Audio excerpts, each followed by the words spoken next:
us that that's now going to be happening. There you go. And you just need to click continue. We are recording it. If you are unable to stay for any reason, we can share the content of the video with you at a later date. It'd be great to see your faces, cameras on, if that works for you. But we also know that there's small people and fur babies that can sometimes get in the way. So you do what you need to do on that score. So I'll run through an outline of the session in a little while in terms of how we're going to use our time together tonight. But I just want to let you know about a couple of things that are coming up. So tomorrow evening, the Birmingham branch of the CIPD have got their annual general meeting starting at 6. And as well as doing our kind of little AGM business, we're also going to be hearing from colleagues from Ralph Robinson Solicitors on managing the workforce virtually and some of the implications for employment law and that kind of whole notion of presenteeism and people being logged on all of the time. So they're going to be sharing their insights with us tomorrow evening. So if you'd like to join us for that, if you just go to the Birmingham page of the CIPD and then you can just register through Eventbrite in the normal way, and that's going to be taking place tomorrow evening. This is a Midland Area Partnership event. This is the third in a series of events that we've run, and we're going to be running more of these events in the future. So we've got some dates coming up later on in the year. So November of this year, February, April and June of next year, we're going to be running these learning and development specific events for our CIPD colleagues because they've proved to be very popular and serious and significantly helpful. The Midland Area Partnership Conference will be taking place on the 9th of October, face to face, she says, with everything crossed, in the Forest of Arden, and we'll be publishing details of all those events later on, and you can find them on your local CIPD website. So after today, Eleanor's going to be Eleanor will send you an email with the slides and any resources that we're sharing with you tonight, and also going to be asking you to complete a survey monkey to get your feedback on today's events, but also to get any ideas and suggestions that you have for future learning and development specific events. So that'd be really helpful if you can complete that for us and just whiz that back. You know, these survey monkey things, they take like no time at all. So it'd be really great if you can do that when that comes landing in your inbox. We'll be sharing the slides. So yeah, all good. Thank you. I think we're probably on to our next slide. So as you know, this is a CIPD event, the professional body for HR and L&D, the community.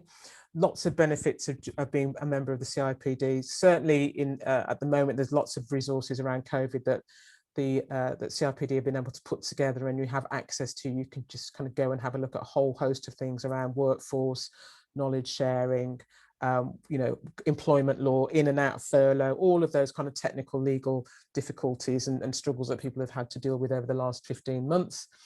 The employment law helpline's there for all members that can just ask and seek information and clarification. All that people management, the magazines, the job, all of those things are available to us as members of the CIPD. So there's huge benefit in joining and staying member and staying with the professional body. So we'd encourage you to renew that membership as it's about to land sometime in early July, probably. But that direct debit will be coming out of your bank account. So great, thank you. Cheers, Eleanor. So today, we're going to be sharing with you shortly exploring the learning and development landscape and looking at some of those top skills. There's a recent report that's come out that's looking at what are the skills needed for learning and development professionals today, certainly during and post-COVID. And so we're going to be sharing some of the highlights from that report with you. We're also just going to be linking that back, obviously, to the learning and development map and what the CIPD want us to be exploring as part of our learning and development careers. So if you're not familiar with that, we're going to be sharing that with you as well today. There's a couple of opportunities for you to explore what you want to do with your learning and development career. And we're asking you to kind of really think big and to think actually what if there's a big job title that you quite like to get your hands on, actually, what is that job title? What might that look like? What might that next career step really mean for you? So we're saying next 2 to 5 years, what would you like to achieve? And there'll be an opportunity to talk to other colleagues in the space and just explore some of those options that you'd like to see. We'll then hear from our speakers, Lisa and Chris, in terms of their career journey to date. And then they'll be sharing with you some of their top tips, some of the things that they've learned on their journey, and hopefully will help you on your journey in securing your next move. We'll also give you then, after that, there'll be an opportunity for Q&A with Lisa and Chris following their discussion, but we'll also give you an opportunity later on in the evening, about 7 o'clock, and we will close at 7:30, if not before. But just thinking about actually what are the next steps that you need to do to prepare for that next journey and prepare for that next move. So again, we'll give you that opportunity just to explore a little bit of that later on. That's how the session looks. That's kind of what we want to do. Please jump in. If there's something that's really, really burning, let us know. Pop it in the chat and we'll be keeping an eye on that throughout. I think that's everything I need to say on that slide, I think. Okay, so I'm going to hand over to Sharlene. Cheers. Okay, so one of the things that I was really keen to start with was reflecting on the current landscape that we face as L&D professionals and just the world of work in general. So there's a really good report that Lorna referenced, the Workplace Learning Report produced by LinkedIn. They produce a report every year. But I think what really stands out within that report is the fact that we are in such a unique position when we look at the world of work today. 2 years ago, who would have thought that we would be where we are at the moment? And I think that for us as professionals presents so many growth opportunities and also progression opportunities as professionals. So I just wanted to reflect. You may have attended our event in September of last year where we looked at the L&D world the L&D landscape in a post-pandemic world. And I think that just gave a flavour of some of the things that this report really brings home. And so the report focused on asking L&D professionals what their thoughts were on the world of work today, and there are some great insights. I'm just going to share a few of those things with you because I think they just reaffirm not only the challenges that we're facing but also the opportunities. So some of the key points were 2/3 of L&D professionals globally now agree that we are really refocused on rebuilding and reshaping our organisations to really help us move into this hybrid way of working. There was also an acknowledgement that there's a true shift of L&D from a nice to have to a need to have, and that we truly have a seat at the C-suite. And in that power that comes with that, we're now also having budgets increased. I don't know if that's reflective of all organisations, possibly more challenging in the public sector, but I've certainly experienced a real investment in learning and development in the last few organisations that I've worked in. And also in terms of the priority areas for L&D professionals, in rank order, the first was upskilling and reskilling, particularly around kind of digital skills, well-being. Secondly, leadership development was a priority. And thirdly, and rightly so, the virtual onboarding. With my current employer, I joined in December, and I've only met one person face to face, and that experience was lovely. Loved meeting that colleague and hoping to meet more in the coming months. But it just goes to show that experience is very different, I think, when you join a new organisation online. Some other great points on there that will probably ring true with you are that we have entered this era of building resilience and digital fluency, as I've referenced, and also after Black Lives Matter, we are now really focused on inclusion and how we can promote a more diverse and equitable workplace. Another great point was around Generation Z and the fact that they're learning more than ever and really focused on career growth and also learner engagement. The fact that we're now moving to a hybrid way of working. It's not just happy sheets after a workshop. There's so much more that we need to be thinking about in terms of how we engage and evaluate our learning offers. And as I said, I think the current landscape, yes, does provide a lot of challenge, but it also provides this abundant abundance of opportunity for us as L&D professionals.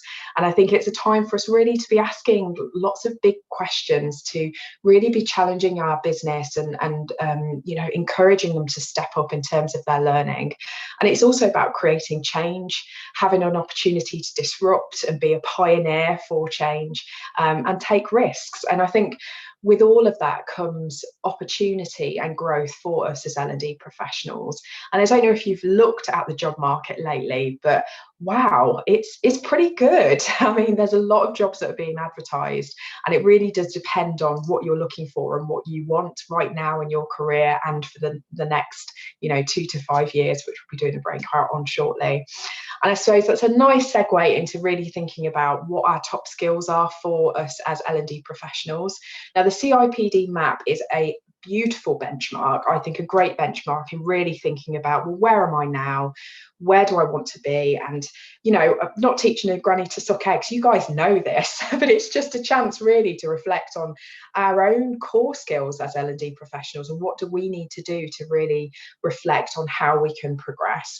So there was an article that I came across that I really liked, and it talked about kind of the top 10 skills for L&D professionals today, particularly in this new world that we're facing.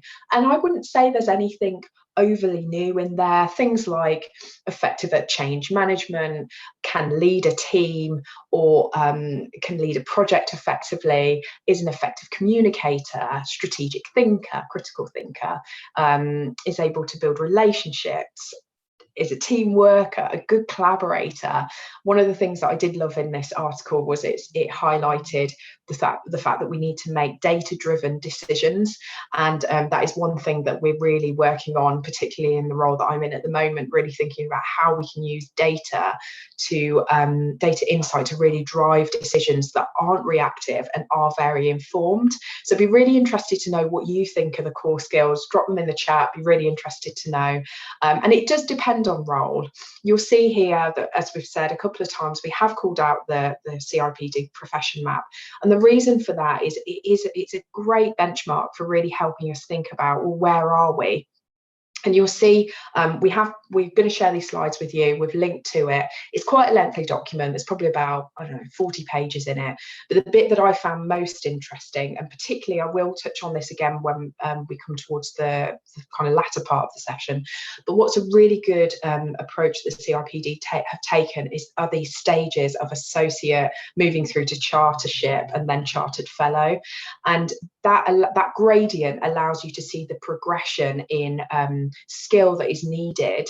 And you'll be very aware that the world of L&D, there's so many types of specialism. So you've got specialism where I've highlighted just a few of them around employee experience, inclusion, L&D, talent, and so on. But also you could be a generalist. So I think the generalist role does give you a really good opportunity to kind of sidestep into a HR generalist role if that is something that you are attracted to. Equally, consultancy, there's a lot of money to be made in consultancy, particularly for private firms, and the upward trajectory of a consultant, I think, is really good. But again, the challenge, I think, with consultancy is that it can involve a lot of travel.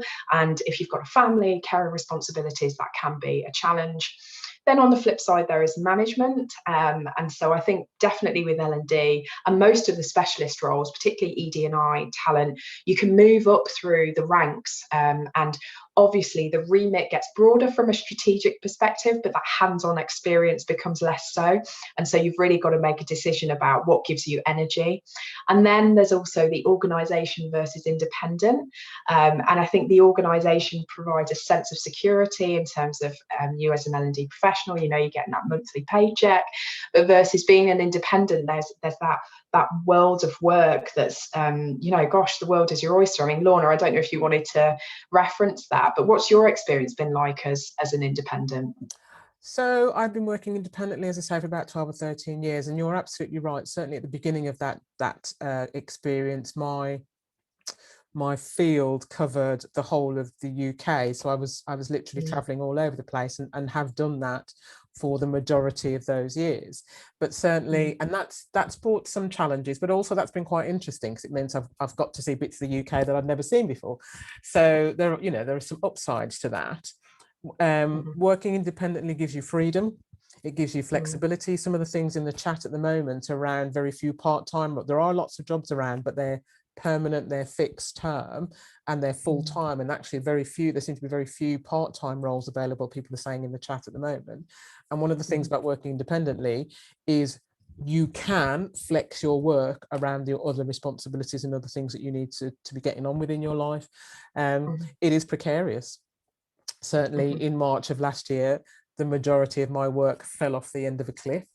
And that, you know, that was a tricky time, very tricky time for a lot of L&D and OD people. But the upside of that is that you can spend that time learning, you can spend that time developing skills, you can spend that time, you know, just catching up with colleagues and customers. You know, it is a personal choice. You have to be motivated, you have to do it yourself, you have to get on with it, you have to be very organized. And these are the things that, you know, people will decide for themselves, where they're working independently or working within an organization on a more permanent full-time basis suits them and suits their needs. It's not for everyone. I love it. It's not it's not for the faint-hearted, definitely. I love I think I think if you can make it a success, I'm sure it can be wonderful. And I think what comes under that umbrella, as you referenced, is under the specialist knowledge that you'll see on this slide, there are so many great opportunities. So, for example, employee experience, that's something that's a new part of my role, and I found it to be really eye-opening. It's really broadened my own experience. So that's quite an exciting up and coming new aspect, I suppose, of L&D/HR. And as we've said, inclusion, diversity, so much that you can achieve within that world. And I think it's really on fire. It's a real hot topic at the moment, and will be, I think, for the foreseeable after Black Lives Matter, in terms of what happened last year. So just wanted to show you on the next slide an example of what you'll find in the profession map. And this is, and I will just touch on this again, I'm going to just come back to some of the qualifications, some of the activities that you can think about in terms of furthering your career. Conscious we need to hand over to guest speakers very shortly, and also go out to the breakout rooms. But this is just a great example of learning and development. So for example, foundation level, entering the career, you're looking at those core skills there that are a good benchmark to think about what you need to demonstrate. And then as you join the CIP, become an associate or begin one of their qualifications, again, you can then see the progression in kind of the skill. And then chartership. I applied for my chartership about 7 years ago, and found it to be quite a useful process, because you do really have to evidence where you are against these different behaviours and skills, and I think it really does help promote that reflection that we so encourage others to do, but not necessarily for ourselves. So at this point, we're now going to move into a breakout activity to give you a chance to really reflect on what this means for you. So we'd be really interested to hear your thoughts on you dreaming big. So what's next for you? What would you like to achieve for yourself from a career perspective in the next 2 to 5 years? I'm really thinking about that split between generalist, specialist, organisation, independent, management versus consultant. What's going to get you really excited, and what are you thinking about? So we're going to move into these breakouts, be in a group of 3 or 4, and it'll be a chance for you to kind of just network and share your thoughts. So we're going to have, I'm conscious of time, so we'll probably have about 7 or 8 minutes on this. And then if you can nominate one person to just drop some thoughts in the chat, that would be great, because we'd just love to hear what your thoughts are around this. So we're now going to be moving into the breakout. So over to you, Eleanor, to click the button, please. I'm just going to pause the recording while we're... Thanks. Sorry, just that American popped in again. Who's that? Is that American from Connecticut? Is that she?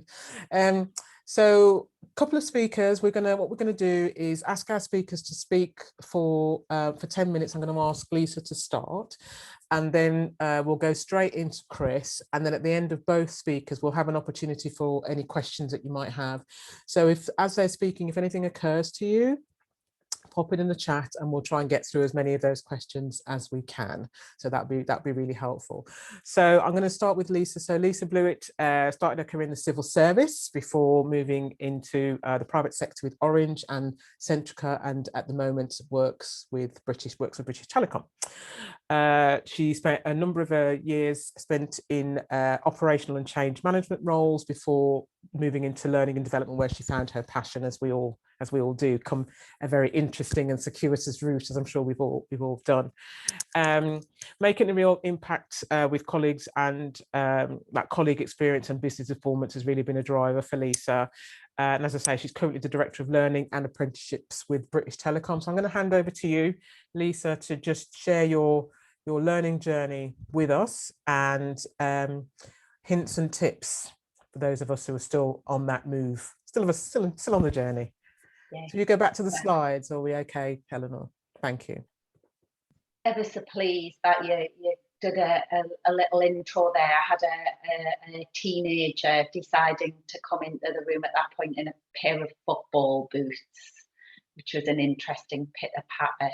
All the joys of working remotely from home, isn't it? So thanks very much for inviting me along today. As Lorna mentioned, I guess with the opportunity just to share a little bit about my career and my journey into L&D. I guess some of what, you know, informed some of that decisions along the path towards that, and share any advice. I mean, every individual and every career is completely different, and you know, you've got to find your own path and the thing that works for you. But I guess when I look back, and these opportunities are wonderful in creating that sort of moment where you just have that bit of reflection and think, you know, how did I get here, and what were the conscious decisions I made, or maybe the ones that weren't so conscious at the time, but have been really key to helping me. And probably just start with a little bit of background.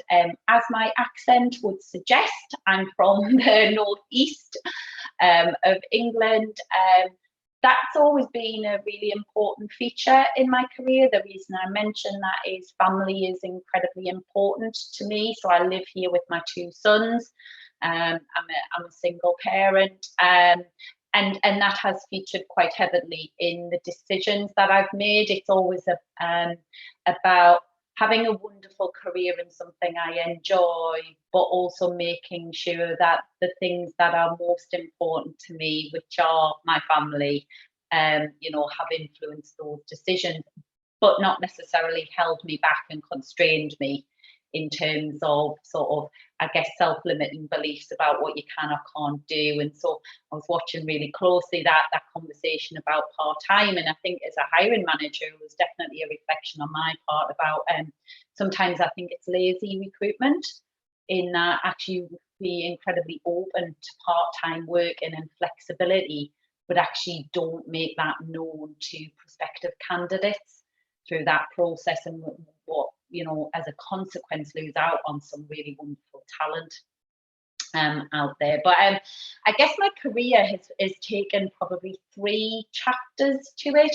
So I left school at 18. I had a place to do teacher training, had a wobble in the summer after my A levels, and actually just decided to pause and get a job. And as Lorna mentioned, in the civil service.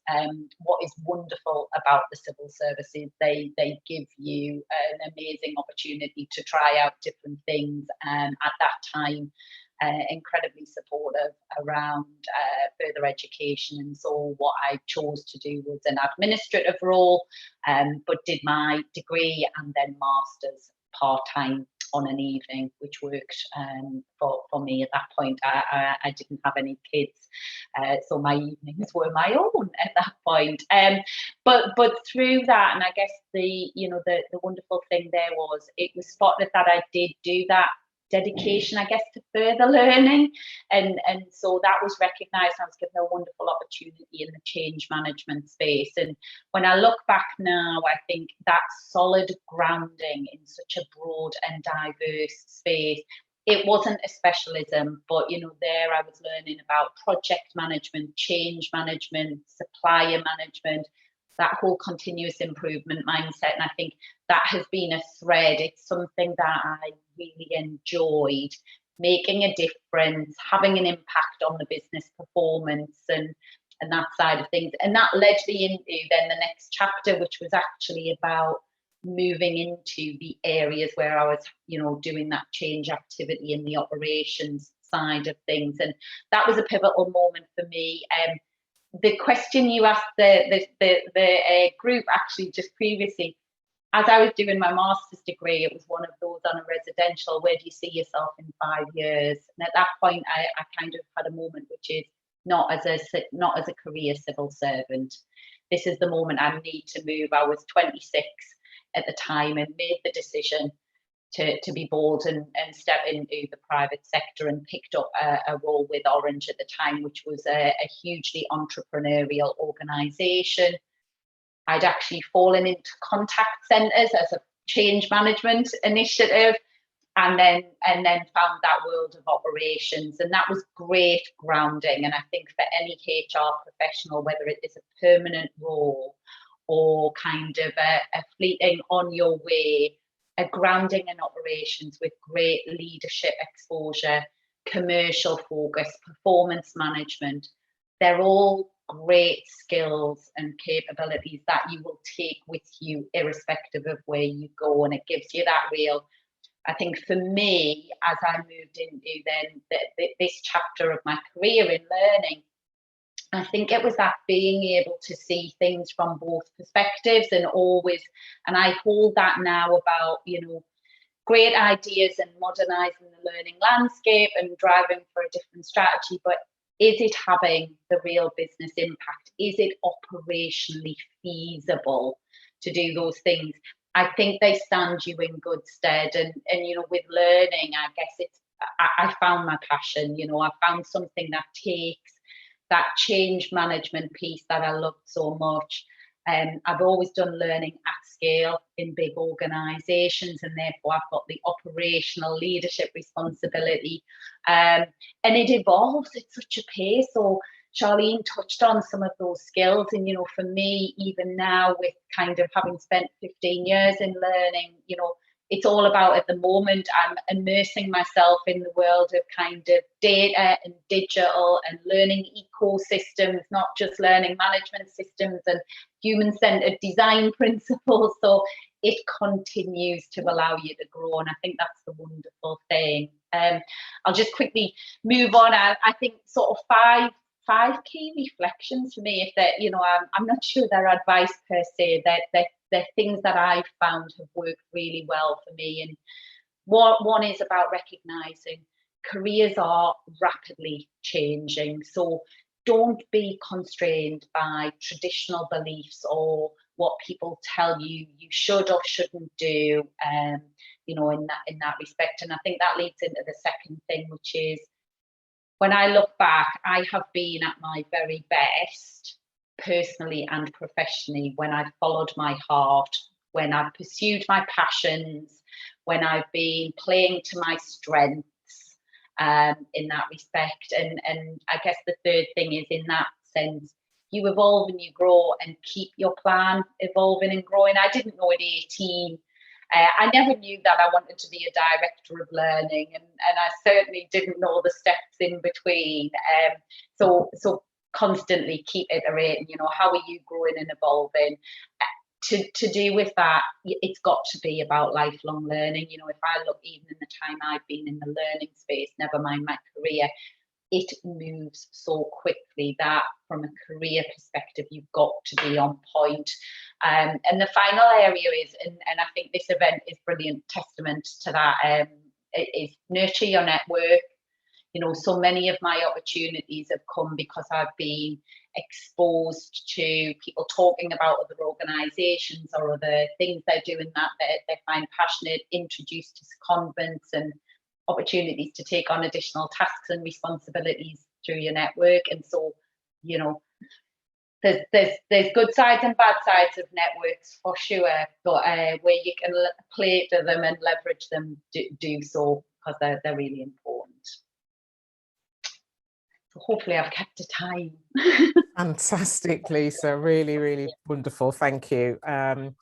Really helpful, really insightful. I've made some notes. I've got some questions. So I'm hoping other folk have got some questions as well. But if we can just hold those for a second, I'm going to ask that we go straight into our second speaker this evening, who's Chris Davies, and he's the Corporate Learning and Development Manager at Solihull Borough Council. Chris is qualified. He's worked in the not-for-profit and in the statutory sectors in a variety of roles, but mainly L&D for the last 20 years or so. He's a qualified coach, but the thing I guess that Chris would want you to know about himself is that you know, the people that he works with, citizens and colleagues, will have some experience of being marginalised and excluded by virtue of the different, and he strives to recognise and acknowledge this through a values-based approach in the development of learning interventions. So, Chris, please may I hand over to you to share with your insights with us, please. Well, I'm not sure how brilliantly I'm going to follow Lisa. Thank you very much. There was some really good stuff in your presentation. Hi folks, I'm Chris Davies. I'm as Lorna said, the Corporate Learning Development Manager at Solihull Borough Council. So my kind of core responsibilities are around all mandatory training across the organisation, induction pathways, management induction, leadership and management, responsibility for the coaching and mentoring offer, the learning management system. We don't have an ecosystem, unfortunately, so Lisa's far ahead of us in that kind of sense, and then all of the core kind of CPD kind of activity. So a summary, really, a quick summary of my journey into learning. It's quite a long one because I'm an old man, but thankfully, because of a dodgy camera and just for men beard and moustache dye, I don't quite look my age. There's a little bit of Vaseline smeared over the lens for every Zoom call I engage in. So what I'd say though is, and again, Lisa and a couple of other folk have already kind of touched on this, there are kind of some key takeaways for me throughout this journey, and I'll kind of highlight them as I kind of go along. But it is about passion. It is about being at your best when you are passionate, and that's what brings your joy to life. So be passionate about what you do in that learning journey. As Lisa's already touched on, make use of being engaged in networks because they provide a huge amount of potential opportunities that you don't necessarily see coming yourself. Develop yourself, invest in yourself, gain those qualifications, get that underpinning knowledge so that you have credibility, so that you're underpinning what you say with theory and concepts, and you're able to persuade with both the passion of your argument and also the underpinning knowledge. I've used mentoring along all of this journey in various formal and informal mentoring, and I think it's an incredibly powerful tool in terms of developing and growing your career and understanding yourself. And lastly, and we all can be in roles which we find less fulfilling, or we've made some less good choices and we find ourselves in dead ends. It's also about creating the opportunities for yourself, I think, in any situation, to either help you get through the situation that you are in or to help you move on to the next one. So in terms of my career journey, it goes back a long way, but I started off with a passion when I left school for art. And as again Lisa's touched on, we don't necessarily we're not schooled to think I want a career in HR or I want a career in L&D. We kind of often fall into those kinds of roles. I started off as a freelance artist and an entrepreneur, set up my own business. Very fancy term, that entrepreneur, for actually being a market trader. But actually it was all about passion. Passion was driving what I did, and passion gave me joy and helped me get through that. But I didn't make any money. And as it turns out, while I enjoyed doing the work that I did, I actually did need to feed myself and my very large cat at the time. And in order to do that, I kind of had to kind of move on. And through that work as an artist, as a market trader, as an entrepreneur, I met people that owned their own businesses, and they saw what I did and they liked what I did, and they liked the way that I did it. They liked the way that I interacted with people. So that network provided me an opportunity, and I was offered a job as a wholesale warehouse manager, complete departure. And I enjoyed that immensely because it was very people focused. It was very much about selling and engaging and communicating with folks, but it wasn't giving me any passion. So after a year or two, I started to doing charity work, started to do things again that gave me passion. So I started volunteering for an HIV and AIDS charity. And that was about me seeking out opportunities to do things which gave me joy, and also start to learn some new skills. In that role, I just fell into training and learning with volunteers, to train, recruit and develop our volunteers, and start to learn some kind of skills there. And again, the opportunity there arose to move into my first L&D role, again because of the networks that I developed in that organisation. The local health promotion service were funding a new post around sexual health, and I was asked to apply for that. And during that period, working for that organisation, I was mentored by a regional commissioning manager. Incredibly useful, great insight, really helped me look at what I wanted and where I wanted to be, and gave me that counterbalance and that different perspective on where my skills set was and what I could achieve. Managed to defeat all that kind of self-talk that was not helping me kind of move along. So from there, what I realised was that I had a really interesting public service. So then moved from the health promotion role into domiciliary care, managing a domiciliary care service for the local authority. Moved into the local authority, and again, like the warehousing job, kind of realised after a year or two, actually the job's fine, but I'm losing my passion, I'm losing my drive. It's getting difficult to get up in the morning. So I started to look and try and create my kind of own opportunities to do training. And again, organisational redesign, change to the service, we encountered lots of challenges with multidisciplinary teams. So I started facilitating workshops. I wasn't asked to, it wasn't part of my role, but I just started to volunteer to do that, to build better relationships between the multidisciplinary teams. Then got a reputation for running those well, for facilitating those well, for kind of building bridges and making, again, kind of great networks. That then led into my first formal L&D role, working for the local authorities HIV team as their training officer. Again, and that was all about then taking the opportunities that provided to get qualified. So I was good at what I was doing. I was good at facilitating, I was good at delivering, but I didn't understand what it was I was doing. I didn't understand how I was doing it, and I didn't understand how to develop that.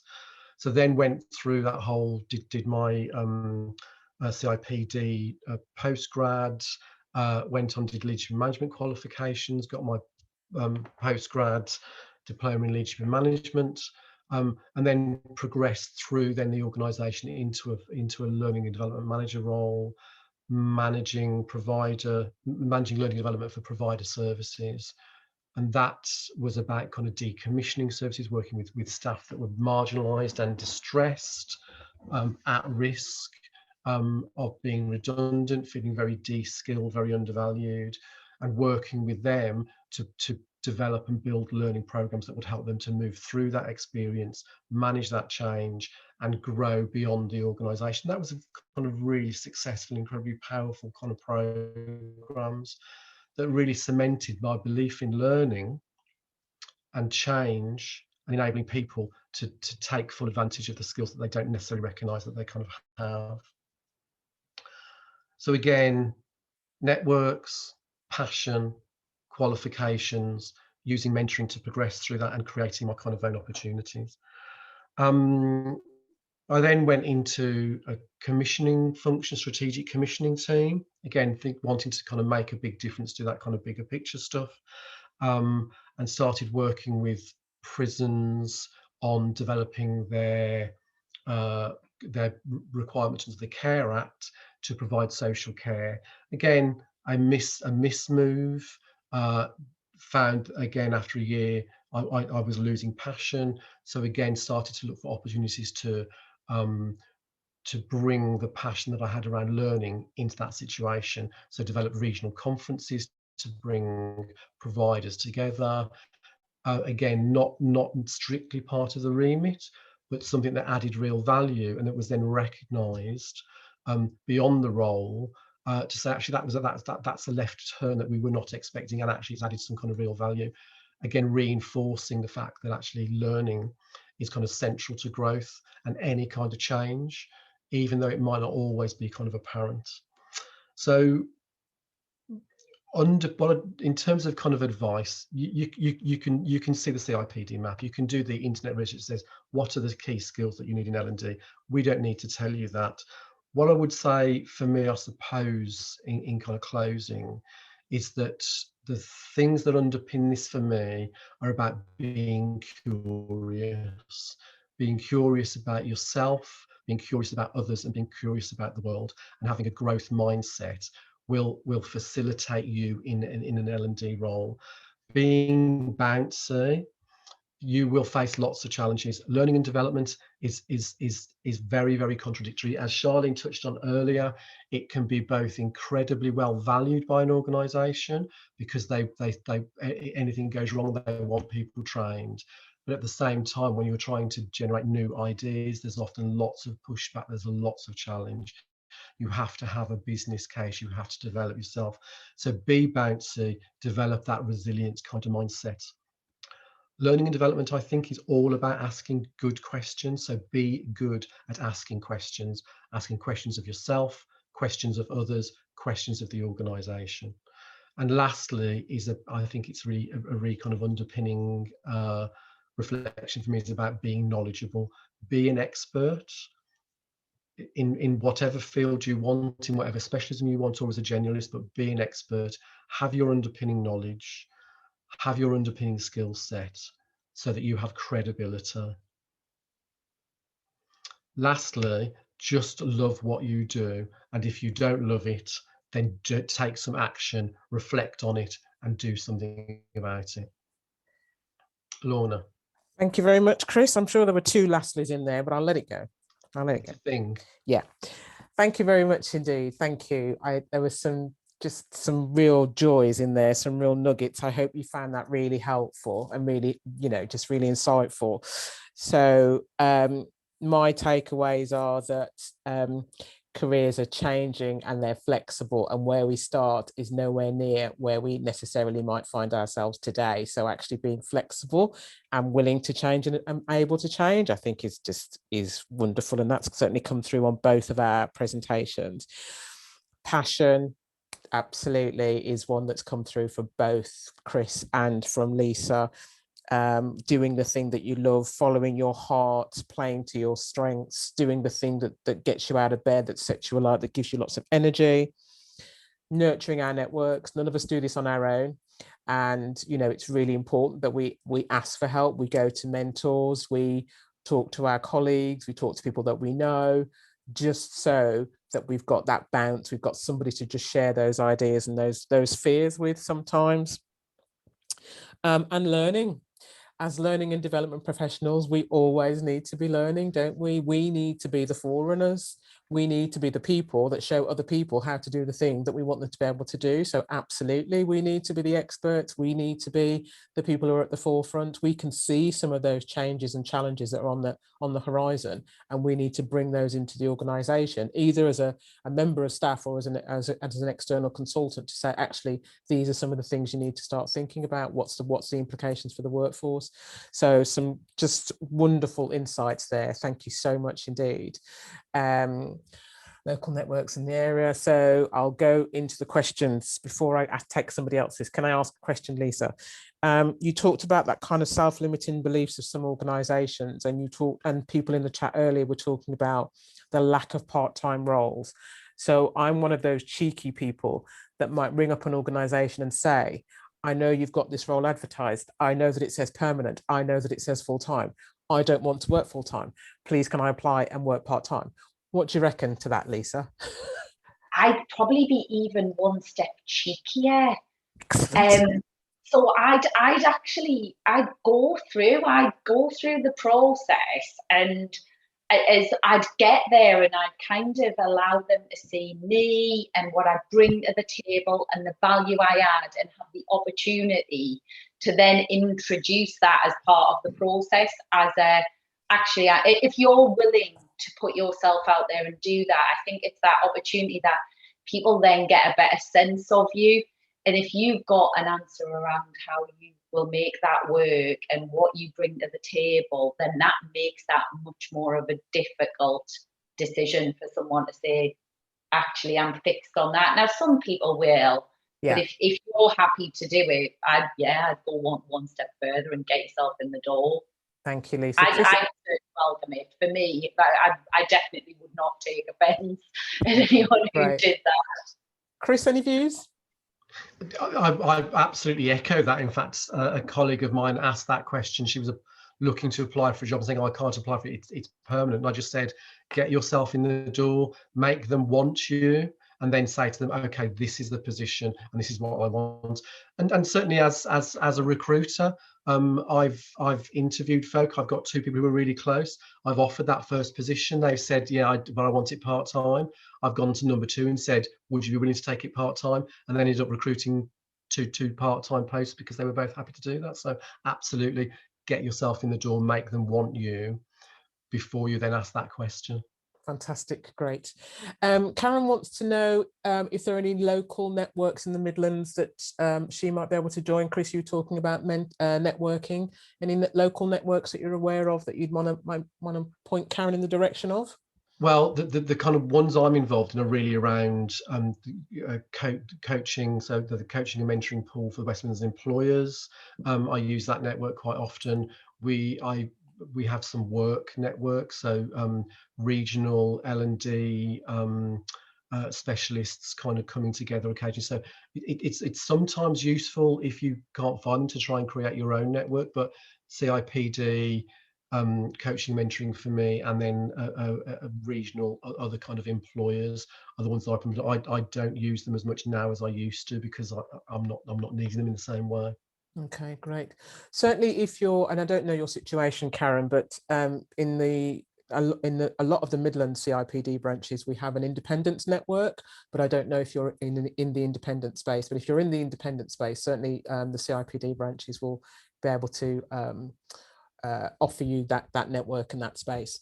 And as Chris said, maybe there's something about actually deciding what it is that you want from a network space, and then thinking about just putting something out on your own LinkedIn network maybe, and saying, anybody fancy getting together over a coffee and just meeting for an hour at Starbucks or whatever to talk about X.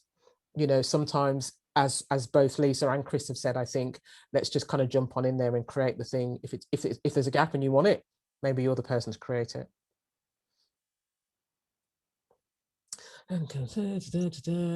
Anything else anybody wants to? I'm conscious of council. Conscious of time. I did pose a question, Lorna, but happy for that to be skipped. Okay, sorry. Where are we? Oh, we are. Yes, we need to go into breakout. I'll stop talking, Sharlene. Sorry. So But yeah, I think just to validate, thank you so much to Lisa and Chris for taking the time to share their journeys with us tonight. I think it's been really inspiring and a real opportunity to reflect on the very different journeys that you can take into L&D. So I'm just going to share with you a little more on kind of some of the things that you can think about in terms of developing yourself. And Lorna, thank you so much. I think that playback was really helpful as well to think about it isn't just academic, you know. Yes, a qualification can be super helpful, but just to build on Lisa, Chris and Lorna's points, it is about the passion as well, and it's about being able to show the right energy for that role. But you know that, you know, we're not aiming to teach a granny to suck eggs, but hopefully this will just be, yeah, it's just a gentle reminder. So in this slide, a few things that we advise other people to do that we're advising you to do, and a list of qualifications that we're familiar with or have completed that we would recommend you think about. So I think a number of people have spoken about the fact that they're either entering into a qualification, and there was a lady that I spoke to who was doing an apprenticeship, or is planning to do an apprenticeship in L&D, which I think is really interesting, and I didn't put that on this slide, but I think that is one that is a really interesting approach, and one that would give you the qualification and experience as well. But yeah, some of the things that I've listed here, TAP qualifications, they've been running for a long time, but they're actually they're all right. They're pretty good if you want to understand kind of the foundational aspects of learning and development. In addition to that, the CIPD qualifications that we've talked about, level 3, 5 and 7, you can do, and at level 7 you can do a postgrad or top that up into a master's. And from a specialist perspective, the CIPD do offer kind of taster 3-day, 5-day specialist sessions that you can attend. They used to be in London. They do vary in price, but if you can get your organisation to pay for it, even better. But obviously that might tie you in, so just keeping that in mind. Exec coaching, I did this qualification with the ILM a couple of years ago. What I would say it's the best qualification that I've done, and has helped me both personally and professionally, and would very much encourage you to think about coaching as a skill to develop. Agile, the world of agile is big right now, and I think it is a more advanced way of looking at organisation development, and this is on my radar at the moment, is kind of developing my skills in terms of agility. So one to look for, there are some really expensive qualifications around agile, so for example SAFE, you're talking 10k for one of their big qualifications, but you can get things that are an introduction to agile, so that's always worth having a look at. NLP, been around for a while, but that can always be helpful. And then I think with the CIPD membership levels and chartership, I would really encourage you to move through this, particularly if you've been in L&D for a couple of years and you just want that validation to say, I have the seniority, the experience of working at strategic level and liaising with the bigwigs. Chartership is really helpful. And I think typically you can become a chartered fellow after about 10 years within L&D. And the process for that application, it does cost a couple of £100. And then I think they've shifted from an application now where you can do a video or like an interview, so that's really useful. And obviously psychology, business psychology, organizational psychology is super interesting, a really academic take on behavioral change, and yeah, you can do introductions to that through many universities, or you can look at a number of people that I work with or have worked with have become business psychologists. So they've done their psychology degree and then they've gone on to do a postgrad and then a doctorate. And yes, the investment is quite heavy up front, but the consultancy angle that you can take from that is big. Profiling tools, there's lots out there. Some are free, some you need to pay for in terms of getting qualified. But profiling isn't going anywhere, and I think is probably a really good investment as well. And then there's the free stuff, so the shadowing, the development planning, the sponsorship, the coaching, the mentoring, all of those, as Chris and Lisa have said, and Lorna, will give you that sounding board, particularly if you have a coach or mentor. But also, you know, one of the key actions that I'd encourage you to take as today, as we encourage so many other people to do, is really taking that time to development plan and think about what is next for you. And that's beyond your appraisal with your manager in your role. I think really thinking personally about what's going to give you energy. And I'm a really big fan as well of exposure projects. So really just trying to wring the most out of any sort of big projects that you're involved in, or small projects that could give you more exposure. Really thinking about the stakeholder map, who you're connecting with within your organisation, and who could act as that sponsor for you, and talk about you in a positive light, so that more and more people become aware of the great stuff that you're doing. And we've also talked about networking, so in terms of that, it's something to think about. So much there. So we've talked to you a lot about journeys, and also about qualifications or things that you can do to develop. A lot of stuff that you know, but hopefully that's reaffirmed it for you. So we just wanted to spend the last 5 minutes, we can just move on to the next slide, literally just going to spend 5 minutes on this because we do want to finish before 7:30. So this is just to really ask you to think about, well, what do you need to do to prepare for your next career move? Is it an academic qualification? Is it something around personal development that you can do within your organisation, or independently through networking? Just want to give you a chance there to reflect before we close. So Eleanor, over to you. You will be in different groups for this next breakout.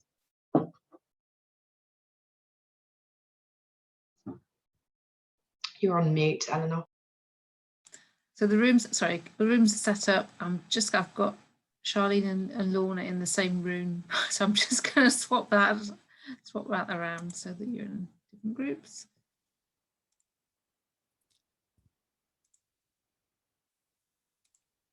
Okay, and we're doing 5 minutes this time? Yes, please. Yes, please. Okay, here we go.